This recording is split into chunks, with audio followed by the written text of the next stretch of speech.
In the dusty recesses of an old Spanish church archive, a chilling and mysterious record has remained hidden for centuries. In 1661, amid the grandiose halls and solemn prayers, a strange entry was made. It was a list of individuals suffering from what was described as inherited madness. This wasn't just a vague mention. These were detailed accounts, meticulously documented, chronicling cases that seemed to defy logic and reason. The idea of madness as a hereditary condition was far beyond what the scientific community could grasp at the time, but the Church, in its unyielding authority, had already begun cataloguing this phenomenon. The term itself, inherited madness, immediately evokes a sense of the grotesque, a curse passed from one generation to the next, a dark legacy that lurked within the bloodline. At first glance, it seems like a grotesque oddity, a relic of a time when superstition ruled over science, and the Church wielded its power over both the soul and the body. But as we peer deeper into this unsettling record, we uncover more than just the macabre musings of a past era. What the Church documented here was a fascinating intersection between belief and emerging scientific thought. What could have led the Church to label certain mental conditions as something inherited, passed down like a curse, rather than acknowledging them as illnesses that might have a biological or psychological cause? What could this mysterious archive reveal about the fears, beliefs, and struggles of the time? And more intriguingly, what did it reveal about how early thinkers began to grapple with the complexities of mental illness, even if their understanding was deeply intertwined with theology? The idea of inherited mental illness, especially one described as a curse, is more than just an odd curiosity from a bygone age. It's a key to understanding the social and theological frameworks that shape people's views of health and disease, as well as the role the Church played in this complex narrative. Imagine the gravity with which these records were kept, knowing that in the minds of those who created them, they were not just documenting illness, they were cataloguing sin, familial shame, and divine punishment. The Church, with its immense power, took it upon itself to classify certain afflictions in terms of morality. Madness, especially one thought to be passed down through generations, was often framed not as an illness to be cured, but as a marker of a deeper moral failing, a sign of divine judgment. But it's easy to forget that the 17th century was not all cloaks and candles. It was a time of change, of emerging scientific thought, of new ways of understanding the world that would ultimately redefine human health and suffering. The ancient battle between faith and reason, the theological versus the scientific, was already being waged in the medical world. Mental illness, once purely a spiritual matter, was beginning to be seen by a handful of physicians as something that could have its roots in biology, in the body, in the mind. The Church may have been hesitant to accept this shift, but early doctors, philosophers, and scientists were planting the seeds of what would later become modern psychiatry. In this strange, terrifying archive, we are left with a paradox, a record that simultaneously represents both the darkest corners of superstition and the earliest attempts to understand the mysteries of the human mind. As we explore the strange history of this archive, we must also ask ourselves, why did the Church feel the need to document inherited madness in the first place? What was it that led them to believe that certain individuals, entire families, were cursed by the madness of their ancestors? Was it a reflection of the Church's unyielding belief in divine justice, or was it something deeper, a fear that the human mind was more fragile, more unknowable than they had been willing to admit? What if this archive held more than just a religious perspective on madness? Could it have also been an early attempt to understand the biological, genetic, and hereditary factors that played a role in mental illness, long before the concept of genetics even existed? The records in this church archive are not just an anomaly, they are a testament to the complex, often dark relationship between faith, science, and the human condition. By examining them, we begin to see the fragile boundary between these two worlds. The very term inherited madness suggests a belief that what we are is not just shaped by our actions, but by the sins and behaviors of those who came before us. It points to an age-old idea that seems almost impossible to comprehend today, that people could inherit not just physical traits, but also the mental afflictions that plague their ancestors. Madness, in this context, was not simply a condition of the mind. It was a heritage, a birthright, passed down like any other family trait. And yet, buried in the pages of this record lies an unspoken question. If madness could be inherited, what else could be passed down? What if the Church, by documenting these cases, had inadvertently stumbled upon a precursor to the genetic theories we would later develop? It's a tantalizing thought, but one that only adds to the mystery of this hidden archive. The Church's attempts to categorize and control what they could not fully understand may have inadvertently created a fascinating link between theology and emerging medical science. There is something both tragic and enlightening about these records. Tragic because of the suffering they reflect, the lives of those who were labeled mad, cast aside, and left to live in the shadows of their families' sins. Enlightening because they reveal the beginnings of a dialogue about mental illness, one that would grow louder in the centuries that followed.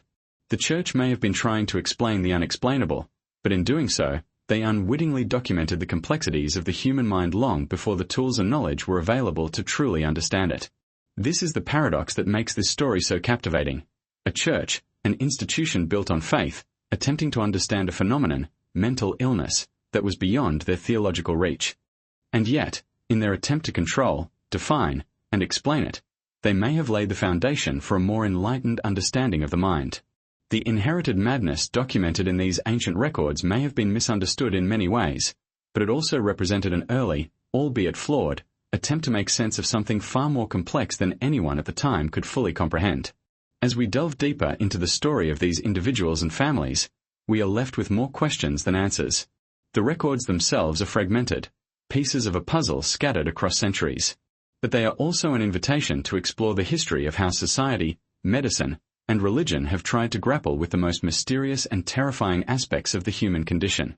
In the end, the inherited madness documented by the Church may not just be a strange relic of the past, it may be a mirror reflecting the fears, hopes, and limitations of humanity's ongoing search for meaning in a world that is still, in many ways, as mysterious as it was in 1661. The year was 1661, and Spain was a land steeped in tradition, conflict, and religious fervor. The country, deeply entrenched in the influence of the Catholic Church, was at the crossroads of a tumultuous era. It was a time of inquisition, where the Church's power seemed absolute and its reach all-encompassing. The burning of heretics, the persecution of witches, and the suppression of dissent were everyday occurrences. In a world dominated by religious belief, the divine was seen as the ultimate explanation for all phenomena, from the weather to the health of one's body. And yet, in the midst of this spiritually charged atmosphere, an unsettling idea was beginning to take root, one that would challenge not only theological orthodoxy but also the very foundation of society's understanding of health and illness. The Church, in its absolute authority, had not only spiritual dominion but also jurisdiction over many aspects of people's lives, including their physical well-being. It was a time when religion and medicine were not separate entities. They were intertwined in a complex web of belief, practice, and control. Medical knowledge was scarce, rudimentary at best, and much of what was understood about the human body and mind was shaped by theological perspectives. To fall ill was often seen as a divine punishment, a test of one's faith, or an opportunity for redemption. Disease was not just a medical condition. It was a sign of sin, a way for God to communicate displeasure or wrath. Yet, as the 17th century wore on, Europe was undergoing subtle changes that would forever alter the course of history. The Renaissance had ushered in a new era of intellectual exploration, challenging the ancient doctrines that had dominated Europe for centuries. The scientific revolution was beginning to stir, with figures like Galileo, Kepler, and Copernicus appending traditional views of the cosmos. Meanwhile, in the medical field, early pioneers such as Paracelsus and Andreas Vesalius were laying the groundwork for what would later become modern medicine. Despite the overwhelming power of the Church, these early signs of change could not be entirely suppressed. New questions were being asked, and even in Spain, the foundations of medical knowledge were starting to shift. In this context, the concept of madness was not simply a medical issue. It was a theological one. To be mad was to be in a state of divine punishment, a form of spiritual exile. The idea that mental illness could have biological or hereditary roots was almost inconceivable to the religious minds of the time. Illness, especially of the mind, was not to be understood through the lens of physical ailments but as a moral failing. The soul was the focus of attention, not the body. And yet, despite the Church's insistence on this framework, there was a growing recognition that certain conditions, including mental illness, seemed to run in families. It was this troubling anomaly that the Church sought to document in its archive, though the manner in which they recorded it reflects their struggle to reconcile belief with emerging understanding. In Spain, the 1660s were marked by the tail end of the reign of King Philip IV, a monarch whose reign had seen both political and cultural upheaval. The Spanish Empire, once the most powerful in the world, was beginning to show signs of decline, beset by wars, economic troubles, and internal strife. The atmosphere was one of growing uncertainty, where the old certainties of the Church's dominance were slowly starting to erode.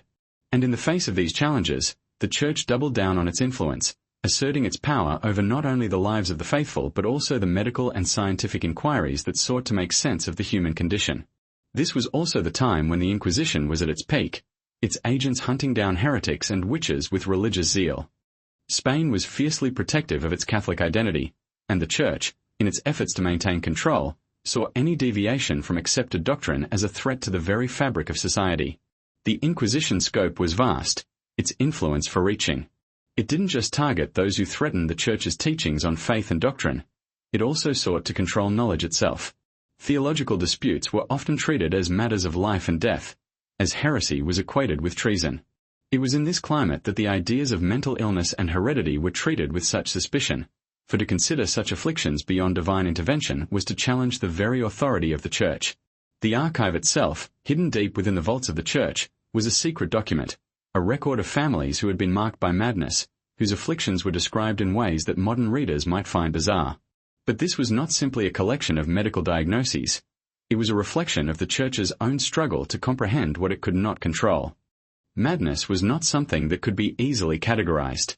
Was it the result of a sinful life, or was it something that could be passed from one generation to the next? This question haunted the minds of the Church's theologians, who struggled to define madness within the framework of their faith. If it was inherited, as the archive seemed to suggest, then what did that mean for the soul?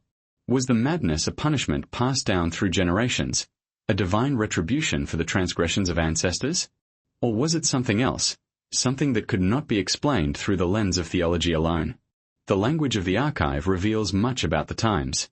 The Church, while deeply concerned with the moral aspects of mental illness, was also beginning to grapple with the idea that there might be something more at play, something biological or familial.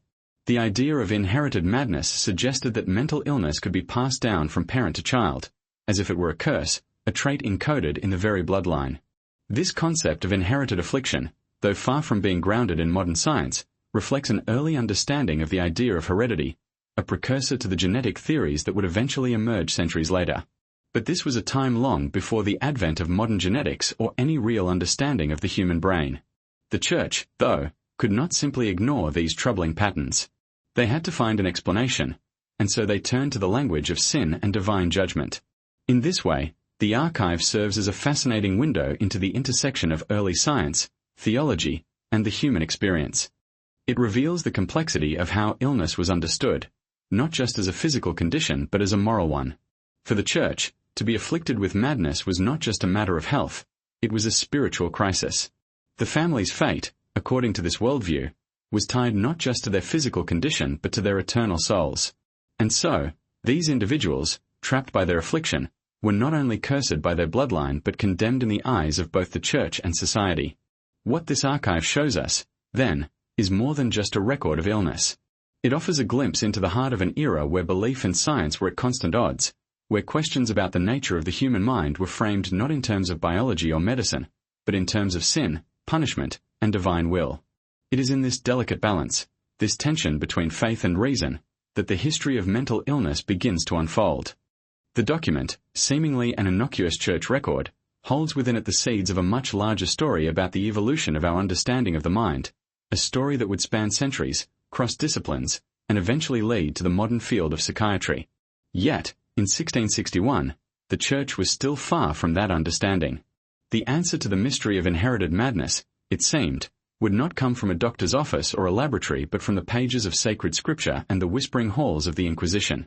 Hidden within the vast archives of a Spanish church, buried beneath layers of forgotten history, lies an unsettling document, a record that has the power to disturb and fascinate in equal measure. It is not simply a list of names and dates, but an unsettling categorization of a phenomenon that, for centuries, has both mystified and terrified humanity: mental illness. The document from 1661, found years after its creation, does not merely recount cases of what we would now call mental health disorders. It also records something far more sinister, what the Church at the time called inherited madness. The term itself, foreign and jarring in the context of modern understanding, evokes a sense of unease, as if madness is not just an affliction of the mind but a curse passed down through generations, imprinted upon the very bloodline. What makes this archive so uniquely disturbing is its dual purpose. On the surface, it appears to be a medical record, cataloguing individuals suffering from mental conditions. But as we look closer, it becomes clear that this document was far more than just an attempt at diagnosing or treating illness. It was a religious and moral record, one that framed these conditions not merely as sicknesses to be healed but as manifestations of divine judgment. The families in this archive were not simply marked by madness, they were marked by sin. Madness, as described in the document, was not a medical condition to be understood in terms of brain chemistry or genetic predisposition. Instead, it was a punishment, a curse, a consequence of ancestral wrongs, passed down through the generations like a disease of the soul. In the 17th century, the idea of mental illness was still deeply entangled with theological beliefs. The Church had long claimed dominion not only over the spiritual lives of the people but also over their physical and mental well-being. At this time, the Church held the power to define what was and was not acceptable behavior. Madness, in particular, was viewed through a religious lens. To be mad was often to be in a state of divine punishment, a way for God to communicate displeasure with one's life, one's choices, or one's ancestors. It was not an illness in the way we understand it today. It was a spiritual ailment, a mark of God's anger, a divine retribution for sins committed, either by the individual or, in the case of inherited madness, by their forebears. But the true complexity of this archive comes from the fact that the Church records do not merely reflect a purely theological understanding of mental illness. They also hint at an emerging awareness, however rudimentary, that mental health might not solely be a matter of divine punishment. The idea that madness could be passed down through generations speaks to an early, if misunderstood, grasp of heredity. In a time when the field of genetics was centuries away from being discovered, the Church was trying, in its own way, to make sense of patterns of behavior that seemed to persist across family lines. The idea that mental illness could have a hereditary component is something we now recognize as part of the foundation of modern psychiatry. But in the 17th century, the concept of inheritance was still in its infancy, and any attempt to explain madness in these terms was not only unorthodox but, to many, blasphemous. In this record, we can see the tension between the old ways of thinking, grounded in religious dogma, and the nascent stirrings of what would eventually become modern medical thought. The Church, in its effort to control and define what it could not comprehend, made a series of assumptions that reflect the time's limited understanding of human psychology. It was a time when science and religion were often at odds, each striving to explain the mysteries of the human condition in its own way. The Church's response to the idea of inherited madness was not simply to ignore it, as it might have done with other, more minor ailments. Instead, it engaged with it, recording cases and making note of families that seemed to be plagued by generations of madness. The families in the archive were not merely suffering from illness.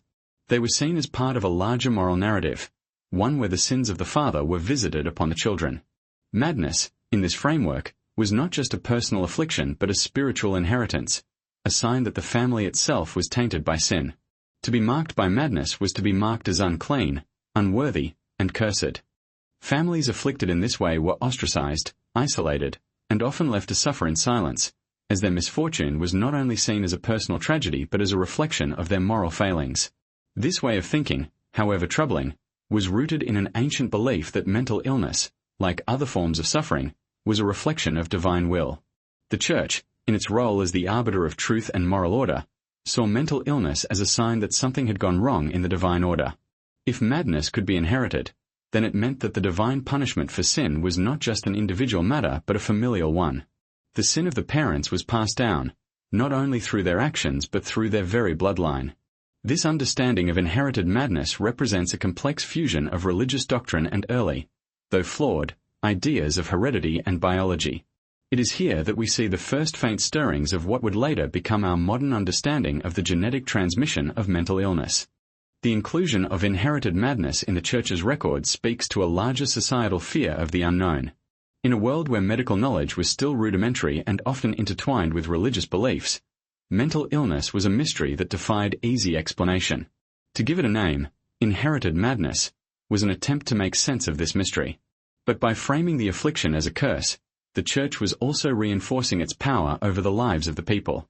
The Church was not just a spiritual authority, it was also the keeper of knowledge, the interpreter of divine will.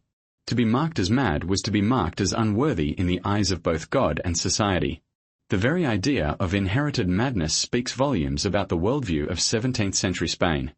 It was a time when disease and affliction were often viewed through the lens of morality, when health was seen not just as a matter of physical well-being but as a reflection of one's relationship with God. Madness was not just an illness. It was a spiritual affliction, a marker of moral failure. And yet, within this framework, the idea that madness could be passed down from one generation to the next represents a complex and nuanced understanding of human suffering. It suggests that the Church, despite its limited knowledge, was groping toward an early recognition of the hereditary nature of certain conditions, even if they could not yet fully understand it. In this archive, we see the tension between faith and reason, between superstition and emerging scientific thought. The records are a testament to the ways in which religious institutions sought to understand and control the human mind, even as their explanations were deeply flawed. Yet, in their attempt to make sense of madness, the Church inadvertently laid the groundwork for a more scientific understanding of mental illness. The concept of inherited madness, though inaccurate and misguided by modern standards, reflects the beginnings of a new way of thinking about the human mind, one that would eventually lead to the birth of psychiatry and, later, psychology. What makes this archive so haunting is not just the content of the records, but the realization that these families were not just marked by madness. They were marked by a history of judgment, a history of sin and divine punishment that carried a weight far beyond the individual. These families, whose names are now lost to history, were more than just patients. They were the subjects of a religious and moral narrative, one that sought to understand and control what it could not fully comprehend. And in the process, they were trapped in a cycle of stigma and shame that lasted for generations. In this way, the Church archive becomes more than just a historical curiosity. It becomes a window into the fears, beliefs, and limitations of an age-long past. It offers a glimpse into a time when the boundaries between faith and science were not so clearly defined, and where the human mind was seen as a battleground for both divine judgment and emerging scientific thought. In the struggle to understand madness, the Church recorded a story that, even today, continues to haunt us, one of suffering, stigma, and the search for meaning in a world that remains as mysterious as it was in 1661. The 17th century was a time of profound intellectual and social upheaval, a period where the great mysteries of the human body and mind were still largely viewed through the lens of religion and superstition. Mental illness, or what the Church categorized as madness, was one of the most enigmatic and terrifying afflictions of the era. The idea that this condition could be inherited was deeply unsettling, not just because it challenged traditional views on morality and sin, but because it seemed to blur the lines between the spiritual and the scientific. To address this dilemma, instead, the Church's solution was to invoke theological explanations. Madness was a curse, a punishment from God, or a divine test of one's faith. Yet, in the midst of this belief system, there was also an emerging awareness, albeit rudimentary, that mental illness might not just be a matter of spiritual disorder, but something more complex. This conflict between faith and reason, religion, and the early stirrings of medical science was taking place in the minds of some of the more progressive thinkers of the time. For the first time, questions that had never been asked before were beginning to be voiced. Could mental illness have a biological or hereditary origin? Was it possible that some individuals were simply predisposed to madness because of their genetic makeup, their family history, or even the way their brain was structured? Could madness, in fact, be passed down from one generation to the next? This was the beginning of what would eventually evolve into the field of psychiatry, though, at the time, this was hardly a formal discipline. The scientific world of the 17th century was still entrenched in medieval and Renaissance thinking, and the understanding of human biology was still in its infancy. The Church, with its monopoly on knowledge and influence, maintained that all things, including the mind, were governed by the will of God. Yet, amidst this theological dominance, the idea that mental illness might have an anatomical or hereditary cause began to take root. It was not that the Church suddenly embraced the emerging ideas of early physicians like Thomas Willis, who was among the first to propose that the brain was the seat of mental disorders. Rather, the Church was reluctantly forced to acknowledge the possibility that there might be something biological at play in the cases of inherited madness. For instance, some early physicians began to suggest that conditions such as epilepsy, which were often linked to what we now understand as neurological or psychiatric conditions, were not merely divine punishment but could have a physiological origin. This shift in thinking laid the groundwork for later theories of mental illness, which would eventually take root in the late 18th and 19th centuries. At this time, however, the Church could not entirely let go of the belief that madness was a sign of divine displeasure. The inherent tension between theological and emerging scientific thought created a paradox that affected both the lives of those suffering from mental illness and the way society viewed them. This tension is perhaps most clearly seen in the way the Church treated families affected by inherited madness. The archives from the 1660s do not simply contain records of illness. They are also spiritual and moral judgments. Those who were afflicted were often portrayed not as victims of a biological or psychological condition, but as individuals and families cursed by God. Madness, according to the Church's interpretation, was not something that could be medically treated or understood through physical examination. Instead, it was seen as a divine message, a spiritual signal that something in the family line was fundamentally wrong, that sin had been passed down from one generation to the next.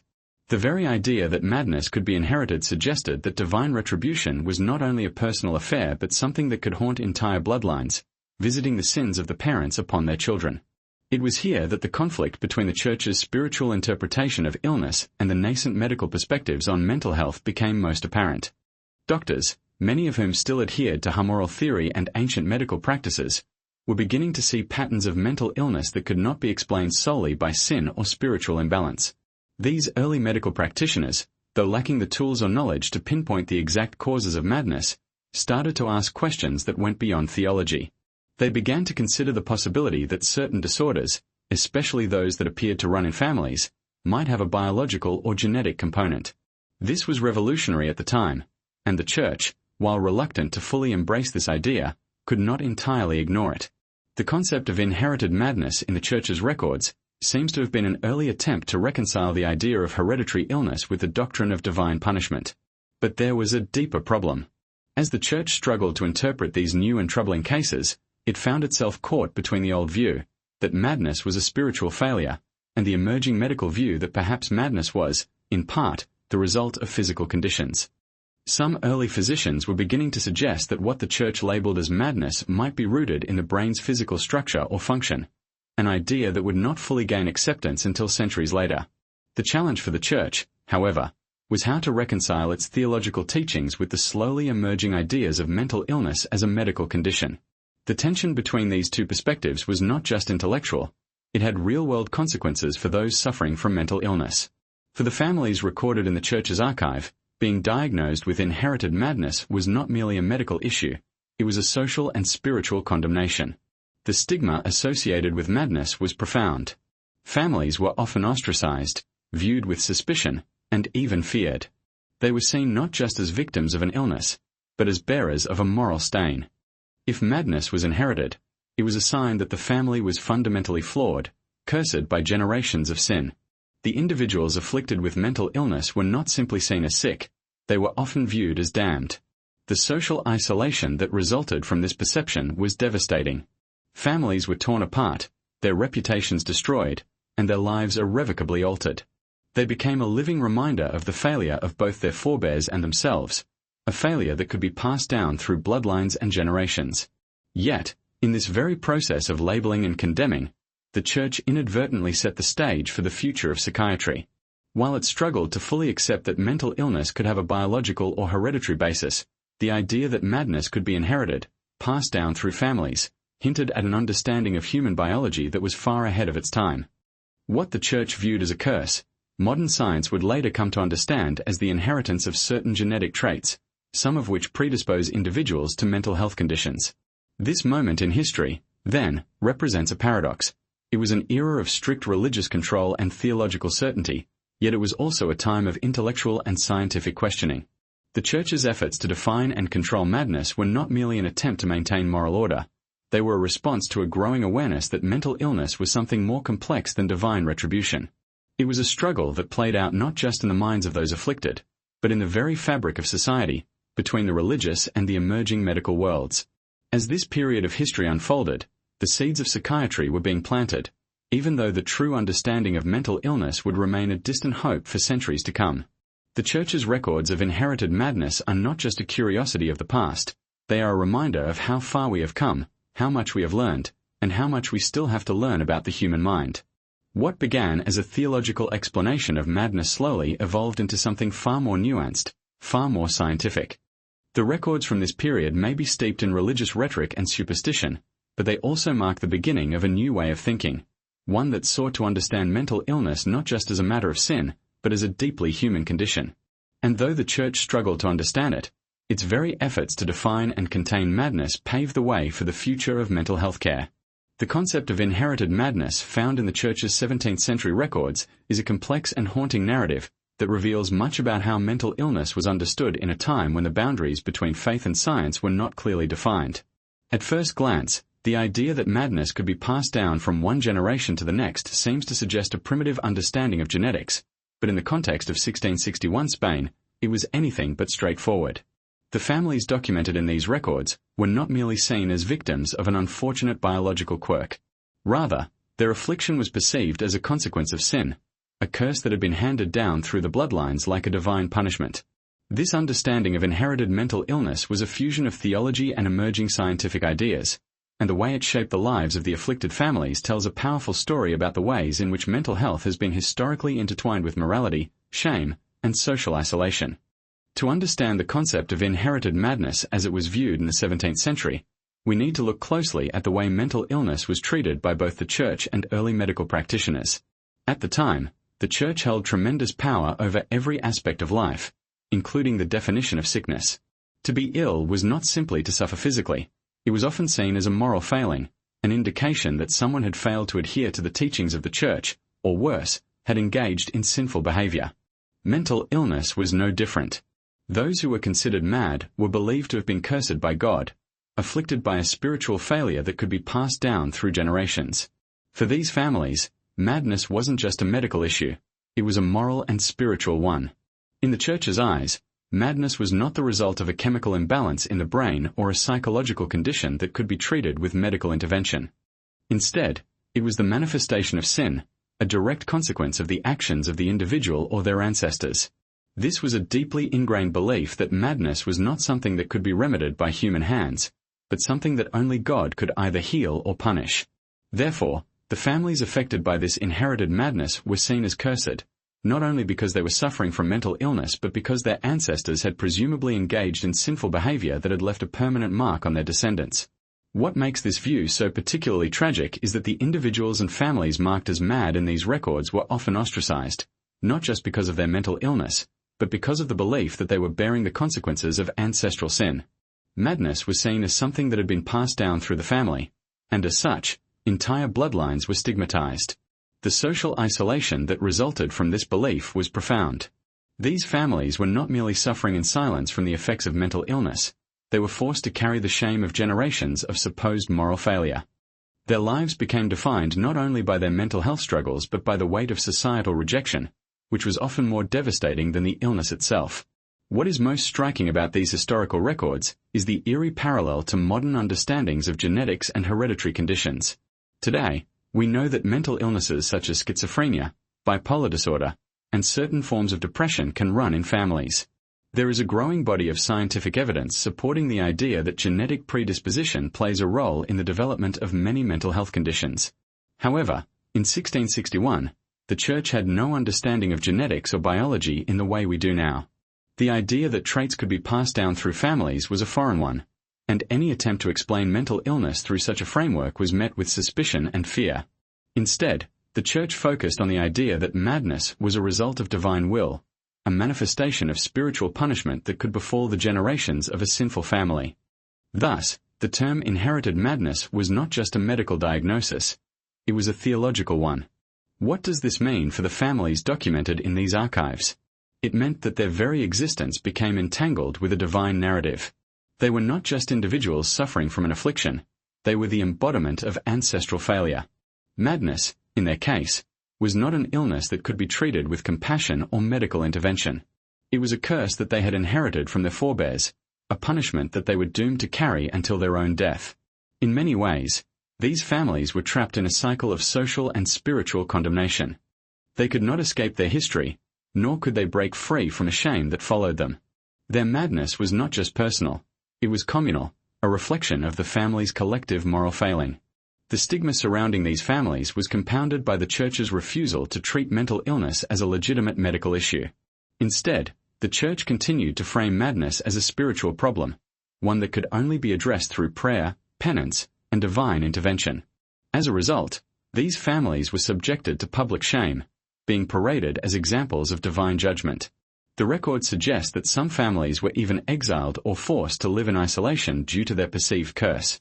What's more, the Church's categorization of madness as an inherited trait added another layer of fear and shame.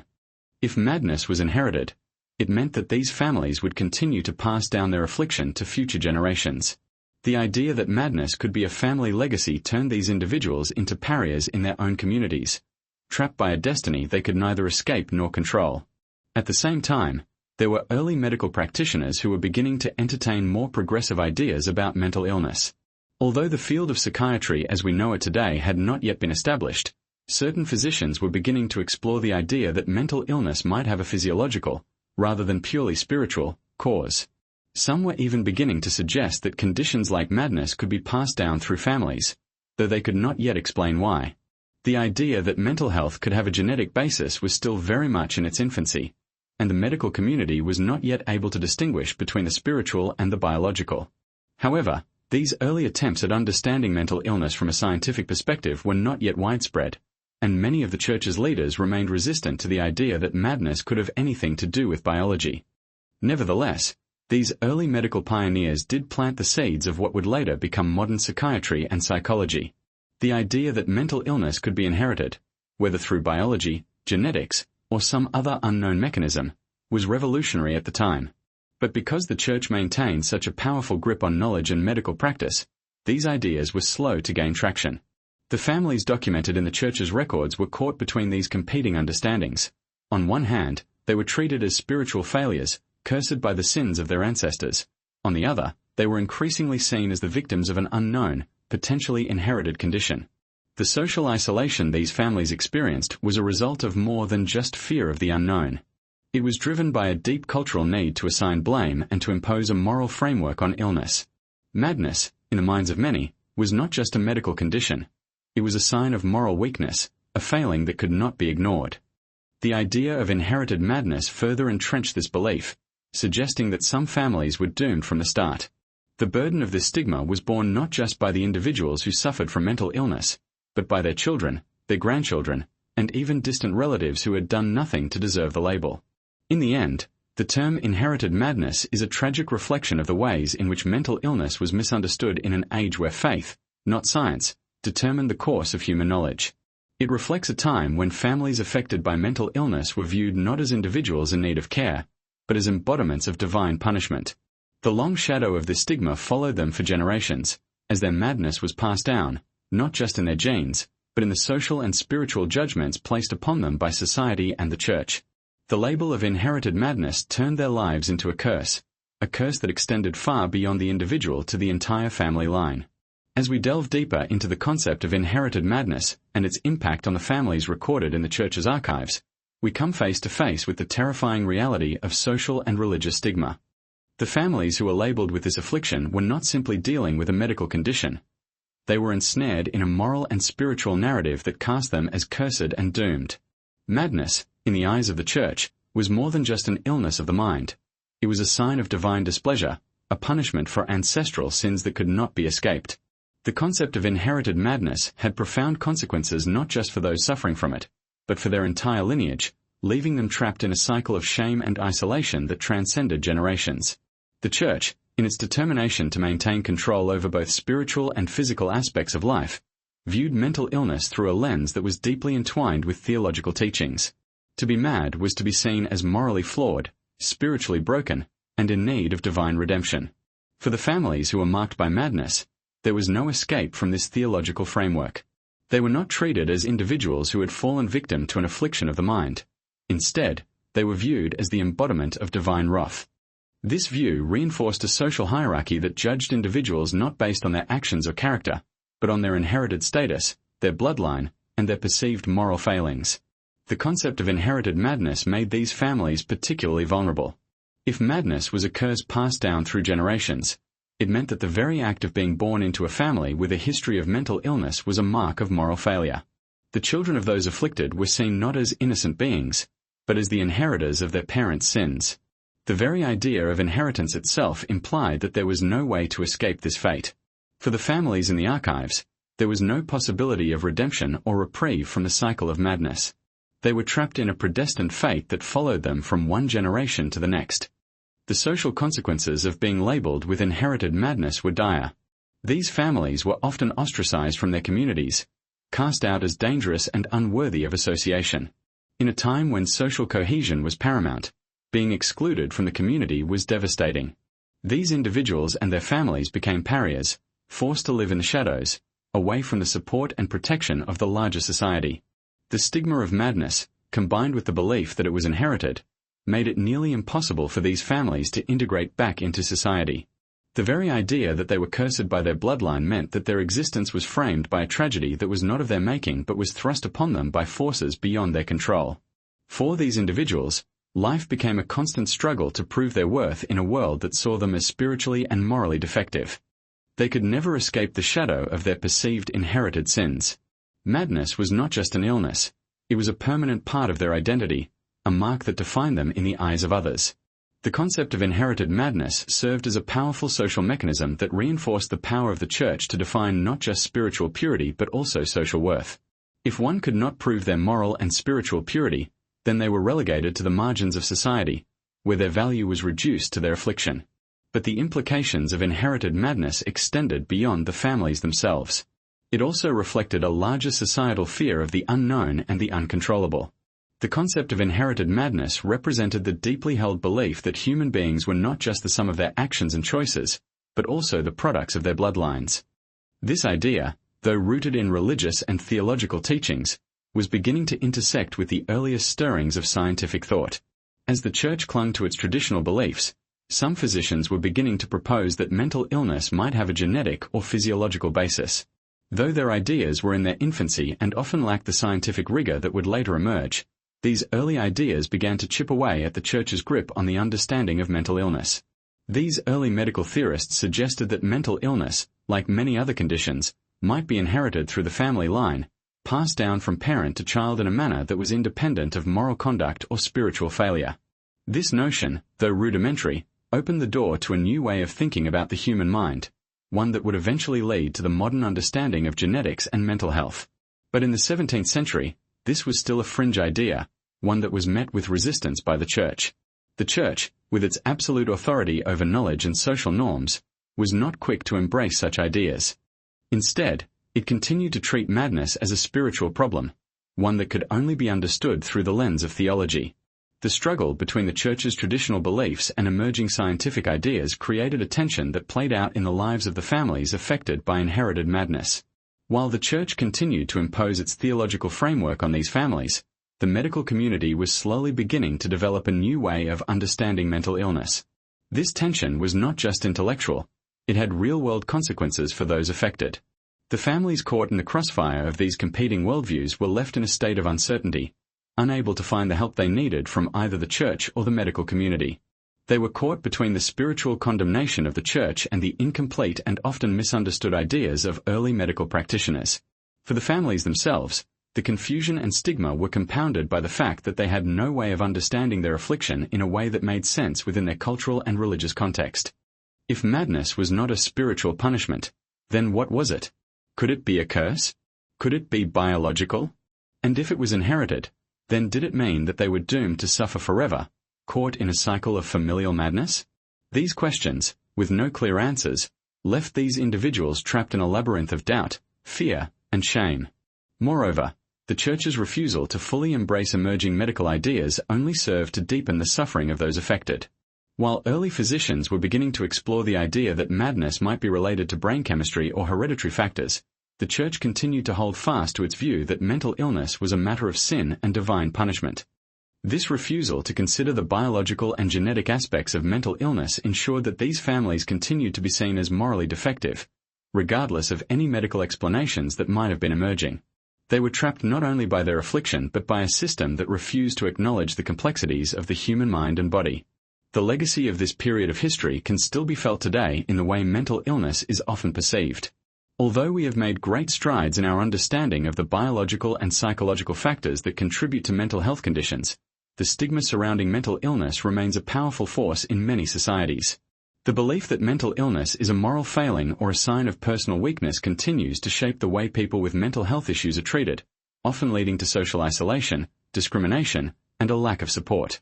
The families who were marked by inherited madness in 17th century Spain were not just victims of their own mental health conditions. They were victims of a larger societal narrative that defined them by their affliction. The concept of inherited madness, though rooted in religious beliefs, foreshadowed the modern understanding of genetic predisposition to mental illness. But the families who bore this label did not benefit from this early, albeit flawed, recognition. Instead, they were condemned, isolated, and stigmatized, their lives defined not by their personal struggles but by a larger, unseen force that controlled their fate. In the end, the legacy of inherited madness is not just a reflection of the past, it is a reminder of how far we have come in our understanding of mental illness and how much more we still have to learn. The families in the Church's records were trapped in a world that lacked both the compassion and the scientific tools to fully understand their suffering. Their lives were shaped not just by their mental health conditions but by the social and religious systems that define their worth based on a flawed understanding of sin, morality, and family. The story of inherited madness is not just a history of illness. It is a history of stigma, fear, and the quest for understanding in a world where the mind was still largely a mystery. As we continue to explore the dark and complex story of inherited madness, it becomes increasingly clear that the concept not only had profound personal consequences for the afflicted families, but also a far-reaching impact on how society understood and treated mental illness. The Church's teachings on mental illness in the 17th century, particularly the idea that mental health disorders were spiritual punishments, shaped the social fabric in ways that continue to resonate today. This belief that madness was both a curse and a divine judgment created a society where those marked by mental illness were relegated to the margins, abandoned to suffer alone and in shame. However, the very idea of inherited madness, a legacy of divine retribution that could be passed down through generations, also opened the door, albeit reluctantly, to the emerging scientific understandings of heredity and biology. At the heart of the issue was the profound conflict between religion and science. In the 17th century, the Church's authority over knowledge was absolute. Spiritual and physical ailments alike were viewed through the prism of theology, meaning that the illness of the body or mind was often attributed to sin, punishment, or divine testing. In the case of madness, the belief that it was a manifestation of moral failure rooted in one's soul had been deeply entrenched for centuries. It was a belief that demanded adherence, both from the faithful and from the authorities who dictated how health and sickness were defined. But while the Church held firm to these teachings, a small group of physicians and early scientists were beginning to see mental illness in a different light, one that challenged the religious dogma of the time. This divergence in thinking led to some of the first glimpses of what would later become the field of psychiatry. Although the concept of inherited mental illness was not fully developed at this point, the idea that madness could have a hereditary component began to stir, challenging the prevailing view that madness was solely the result of moral failings or divine displeasure. Early medical practitioners started to observe patterns of mental illness within families, noting that it often seemed to pass down from one generation to the next. Yet, they could not clearly explain why, as the scientific tools to explore genetics or brain chemistry were not yet available. What they could see was that some families, particularly those who were labeled with inherited madness, were more likely to experience generations of mental health disorders, suggesting that there was something more than just sin or bad luck at play. While this idea was in its infancy, the Church's response to the observation of inherited madness was one of resistance. The theological framework that had defined mental illness for centuries could not easily accommodate the idea of heredity. To accept that mental illness could be passed down through bloodlines would challenge the notion of divine judgment, and undermine the Church's authority as the moral arbiter of health and illness. It would also introduce a new and unsettling idea, that some families were born predisposed to madness, not because of sin, but due to biological factors that were beyond human control.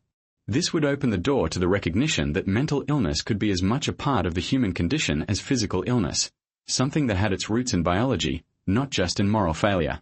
Yet, despite the Church's resistance, the idea of inherited madness was too compelling to be ignored entirely. Slowly, the question of whether mental illness could have a genetic basis began to take root in the medical community, and some of the early physicians, like those working in Spanish universities and medical centers, began to ask questions that had never been posed before. If madness could be inherited, they reasoned, then could it be managed, understood, and eventually treated? Could there be a way to intervene in these generational patterns of affliction, to break the cycle of inherited suffering? These questions, though lacking the depth of understanding that would come later, were the first stirrings of a medical model of mental health that was rooted not in spiritual judgment, but in the desire to understand the physical and psychological mechanisms behind these conditions. But the reality for the families who were labeled with inherited madness was far from this emerging medical perspective.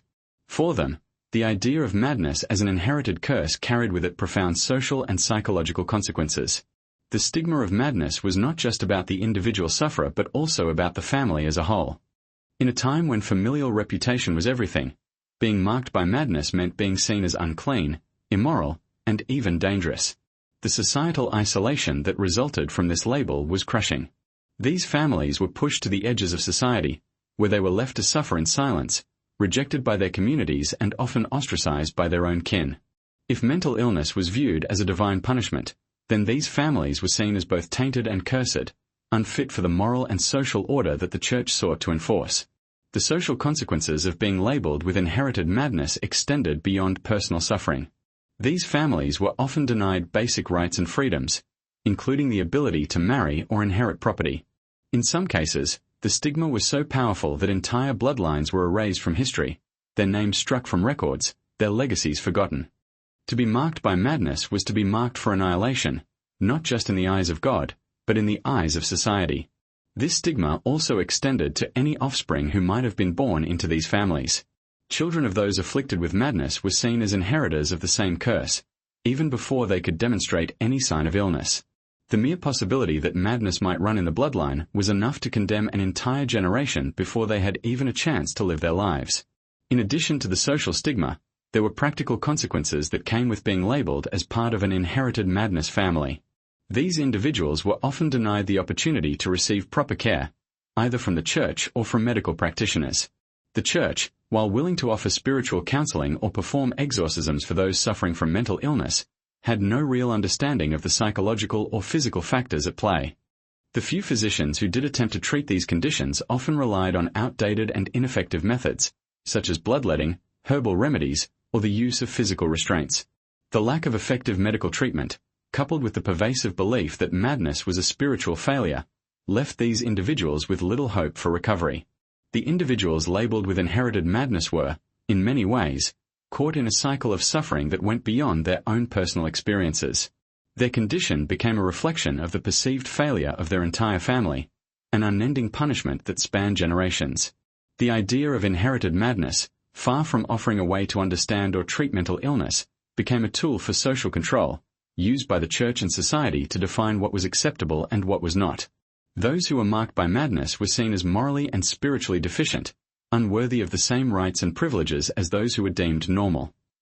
It is important to note that the concept of inherited madness did not exist in a vacuum. It was part of a broader societal and theological belief system that saw illness and health as being inextricably linked to sin and divine judgment. The idea that madness could be passed down through families reinforced the notion that the sins of the father would be visited upon the children, a belief that had deep roots in Christian theology and Scripture. In many ways, the social and spiritual consequences of being marked by inherited madness were as devastating as the mental illness itself. The families in question were trapped not only by their affliction but also by a religious and social system that refused to see them as victims of illness and instead saw them as sinners in need of redemption. As the centuries passed, the idea of inherited madness began to fade into obscurity, replaced by new understandings of mental illness grounded in psychology and psychiatry. Yet, the stigma that these families endured in the 17th century continues to linger today. The label of inherited madness may no longer be used, but the fear, shame, and social isolation that accompany mental health disorders remain pervasive. Mental illness is still often seen as something that is inherited, something that defines a person's character and value. While we now understand that mental health conditions are complex and multifaceted, influenced by a combination of genetic, environmental, and psychological factors, the societal stigma that once defined those with inherited madness has not disappeared. It has simply evolved. The story of inherited madness is not just a historical curiosity, it is a reminder of the power of belief systems to shape the lives of individuals and communities. The Church's teachings on madness, though rooted in religious dogma, reflected a broader cultural anxiety about the human condition. The families affected by inherited madness were not just suffering from mental illness, they were suffering from a system that refused to see them as human beings. They were denied the opportunity to be understood, treated, or even cared for, and instead, they were cast aside, trapped in a cycle of shame and isolation. In examining this period of history, we see that the path to understanding mental illness was long and fraught with obstacles. The story of inherited madness, with its fusion of theology and early medical inquiry, shows us how far we've come, and how far we still have to go in our understanding of mental health. The families who were marked by this curse were more than just victims of their affliction. They were victims of a system that failed to recognize their humanity, trapped between the religious and medical paradigms of their time. As we continue to explore the ramifications of inherited madness and the harsh realities faced by the families afflicted with this label, it is important to understand the broader societal context in which these individuals lived. The 17th century was a time of significant upheaval and transition. Religious and philosophical ideas about the human mind were shifting, albeit slowly. The Church, still wielding immense power, continued to hold sway over most aspects of life, from the spiritual to the medical. However, cracks in this authority were beginning to form as early medical practitioners, although limited in their knowledge, began to probe deeper into the origins of mental illness. These early medical attempts, though rudimentary by today's standards, signaled the beginning of a more secular understanding of mental health, which would later develop into modern psychiatry. Yet, in the meantime, the people affected by inherited madness were caught between these two worlds, bearing the brunt of a medical system that was not fully equipped to help them and a religious framework that viewed them as damned. For those affected by inherited madness, the struggle was not just internal, but also social. The families marked by this label were forced to navigate a complex web of social and spiritual rejection. The belief that madness was an inherited curse carried immense social consequences. At a time when familial reputation was a cornerstone of society, these individuals were ostracized, their names tarnished, and their futures dimmed. Families were often torn apart by the fear of passing down this curse, and the stigma extended to every aspect of their lives.